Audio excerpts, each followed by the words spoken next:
अस्सलाम वालेकुम, मेरा नाम डॉक्टर अहमद फराज है। I am doctor Amna Tariq. मेरा नाम डॉक्टर उर्मा ज़ुबैर है। My name is doctor Hassan. मेरा नाम डॉक्टर फाइक है। I am doctor Humaira. I am doctor हमारे ने। मेरा नाम डॉक्टर मयान है। मेरा नाम डॉक्टर मोहम्मद सलात है।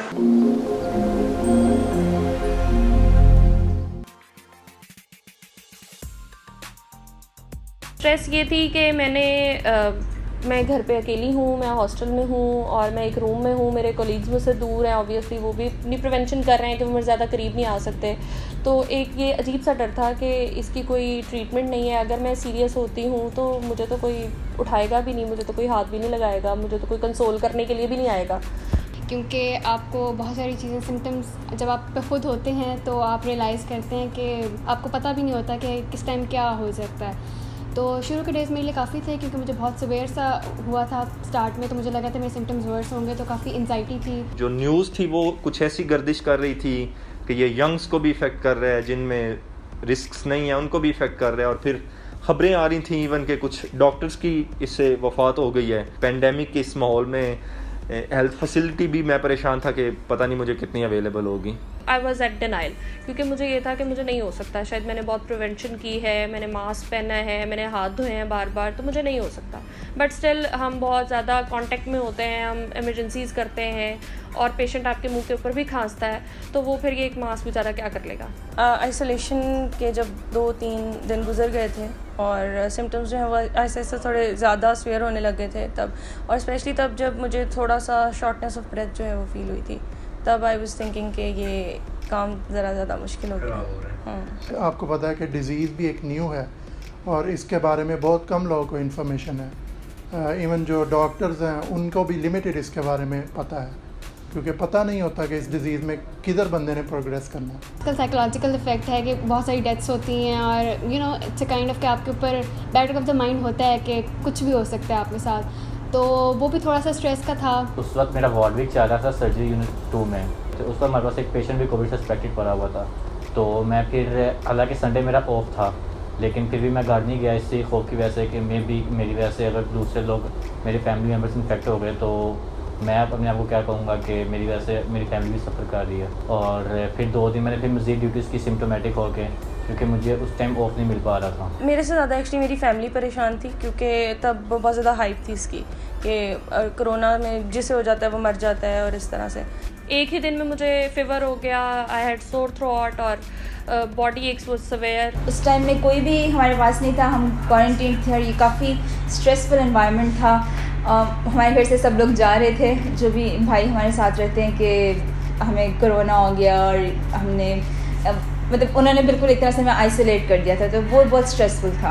जब मुझे पहले सिम्टम्स आना शुरू हुए थे, यकीन नहीं आता था, इवन दो हम रोज़ाना देखते थे, न्यूज़ में पढ़ते थे, लेकिन ये कि आपको ऐसे लगता है कि नहीं मुझे नहीं होगा, मैं आई एम इनविंसिबल ना, उस तरह से आपको फीलिंग आती थी। तो मेरे तो जहन में भी नहीं कभी आ सकता था। ज़्यादा एंग्जाइटी इस चीज़ की भी थी कि when to go to the hospital, whether to go or not at all, conflicting opinions. ठीक है, एक कंसल्टेंट कुछ कह रहा है, जहाँ पे आप काम कर रहे हो आपका एम्प्लॉय वो आपको कुछ और कह रहा है। ठीक है, किसकी सुनो किसकी ना सुनो, किसकी डांट मानो, यानी कि too many cooks spoil the broth ना, too many doctors being in a doctor family, working in a environment जहाँ पे डॉक्टर्स सारे थे इधर उधर। ठीक है, वो बहुत ज़्यादा कंफ्यूजिंग था। कोई कह रहा है फ़ौरन से पहले हॉस्पिटल आके एडमिट हो जाओ, नहीं तो ये हो जाएगा, क्लेक्सिन भी शुरू कर दो। कोई और कह रहा है कि एक्सपोजर से बचो, घर में बैठो, कोई ज़रूरत नहीं है हॉस्पिटल जाने की, मज़ीद ख़राब करने की सिचुएशन ज़रूरत नहीं है। ठीक है, रिसोर्सेज को प्रिजर्व करो, घर में कर लो अगर आप कर सकते हो। ठीक है, सबसे ज़्यादा ये चीज़ थी जिसने एंग्जाइटी दी थी। आई रिमेंबर के for 2 straight days I hardly slept at all, हैं, क्योंकि मैं मुसलसल भाग रहा था कि मैंने अभी एक्सरे करवाना है, मैंने अभी सीटी करवाना है, मैंने ये नहीं करवाना। ठीक है, घर में कोई कुछ और कह रहा है। अच्छा, फिर एक फैमिली का एस्पेक्ट था पूरा। ठीक है, पेरेंट्स थे, इन लॉज थे। स्ट्रेसफुल तो था बिकॉज जिसके साथ ये टर्म एसोसिएट हो जाती है ना कोरोना, उसको आजकल के माशरे में ऐसे माशरे में अछूत के तौर पे ट्रीट किया जाता है। तो ये मेरे लिए काफ़ी स्ट्रेसफुल था। नहीं, किसी को भी मेरे साथ अगर इंटरेक्ट करना था तो दरवाज़ा बंद करके बाइट से बात करना, खाना कमरे के सामने रख देना, फिर मुझे उठाना पड़ना, बिल्कुल मेरा सारा कुछ अलग हो जाना, तो वो काफ़ी ज़्यादा स्ट्रेसफुल था। ईद भी उन दिनों में थी, तो ईद पे भी हम किसी से भी नहीं मिल सके थे और पेरेंट्स के घर भी नहीं जा सके थे, तो ईद भी हमने कमरे में ही गुजारी। I did not meet my brothers families जो कि मेरे से ऊपर रहती थी, और एक मेरे साइड पे मेरे भाई रहते थे। मैं उनके और उनकी फैमिली से मैंने 1 महीने तक बिल्कुल भी नहीं मिला, फेस नहीं किया। मैंने अपने भतीजों को 2 महीने मैंने उनकी शक्ल नहीं देखी इस पूरे उसके अंदर ना। शदीद प्रेशर था, to hell with the house job, to hell with your job, घर में आके बैठ जाओ। एक तरफ ये प्रेशर था, ठीक है। दूसरी तरफ कि हाउस जॉब नहीं छोड़नी, हाउस जॉब के बगैर कुछ नहीं हो सकता, घर बैठ के क्या करोगे, ठीक है। पे का भी एस्पेक्ट होता है, सिंपली सीधी सी बात है। फाइनेंशियल एस्पेक्ट भी एक होता है, ठीक है। मैं शादीशुदा बंदा हूँ, आपको प्रॉब्ली ये ना रियलाइज़ हो, ठीक है, लेकिन ये कि एक बिल्कुल फाइनेंशियल एस्पेक्ट था, ठीक है। And to make matters worse, मेरी इस वक्त 3 महीने से तनख्वाह भी नहीं आई हुई थी, ठीक है। जो थे मसला ये था कि हर किसी का दूसरा या तीसरा टेस्ट नेगेटिव आ रहा था। मेरा पहला टेस्ट पॉजिटिव आया, उसके बाद दूसरा, तीसरा, चौथा भी पॉजिटिव आया। तो स्ट्रेसफुल था मेरे लिए काफ़ी ज़्यादा कि मेरा ही क्यों नहीं नेगेटिव आ रहा। वो तो फिर बाद में इन्फॉर्मेशन मिली कि ये डेड वायरल आरएनए डिटेक्ट हो रहा होता है।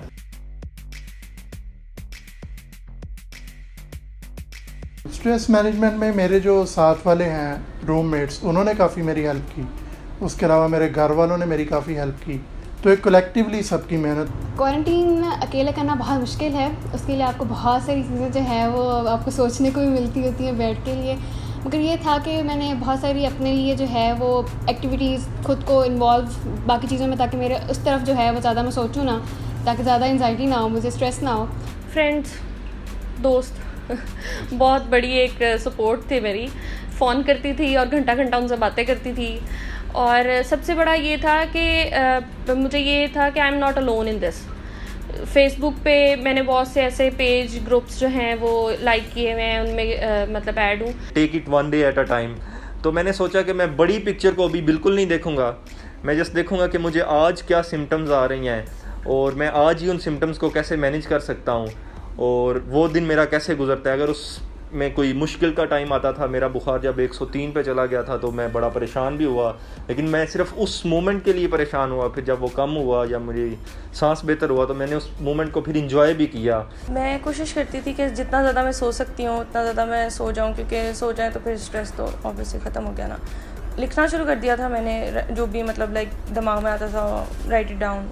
डीप ब्रीदिंग एक्सरसाइजेज जो है वो करती थी मैं, क्योंकि उससे फिर एंजाइटी और स्ट्रेस जो है वो कुछ बेहतर होता है। अपने आप से बातें करती थी कि it will get better. Like बस आइसोलेट था, सोशल मीडिया था, कज़न्स थे, फ्रेंड्स थे, फैमिली थी, उनसे बातचीत थी। और जब कोई स्ट्रेस कुछ होता था तो अपनी फैमिली मम्मा से बात करना शुरू कर देता था, वीडियो कॉल मिला के। सर्जरी में बेली एंड लव पढ़ना शुरू कर दी थी क्योंकि टाइम नहीं गुजरता होता था, और फैमिली वालों से बात कर ली सारा दिन, इसी में जो है ना मेरा गुजर जाता होता था। मेरी ऐसा काफ़ी ज़्यादा सपोर्ट किया। ओवरकम, आई डोंट नो ये एक हेल्दी कोपिंग मैकेनिज्म है या नहीं। एक चीज़ आप होती है इंटेलेक्चुअलाइजेशन, हम सारे दिन उसको पढ़ते रहते थे और देखते रहते थे कि क्या मोर्टेलिटी रेट है, क्या मॉर्बिडिटी रेट है, तो उसको देख के फिर थोड़ा आसान हो गया था। इवन मेरे एक दोस्त ने तो मुझे नेटफ्लिक्स की मेंबरशिप भी फ्री में दे दी थी कि जाओ पे देखा करो सारा दिन। आई रिमेंबर जब 2-3 डेज़ के बाद यानी कि मेरी बस हो गई थी ना बिल्कुल, तो मैंने ना बेसिकली अपना फ़ोन बंद कर दिया था और उसके बाद ना I slept for 2 straight days, ठीक है, क्योंकि मैं इतना ज़्यादा ओवरवेलम हो चुका था। एक चेस्ट में एक वो सारा मसला, ठीक है, एक मुसलसल मुझे एग्जॉस्टन, बहुत ज़्यादा फिज़िकल एग्जॉस्टन, फीवर हो रहा था, ठीक है। मेरा जो 89 को मेरे सेचुरेशन ने टच किया था, ठीक है। वाइफ की मेरे से भी ज़्यादा बुरी हालत थी, ठीक है, शी वॉज कॉन्स्टेंटली कफिंग, ठीक है। तो वो था, आई थिंक घर में हम लोग सोशली आइसोलेट हो गए थे बिल्कुल। It was just the 2 of us, बाकी फैमिली अलग थी।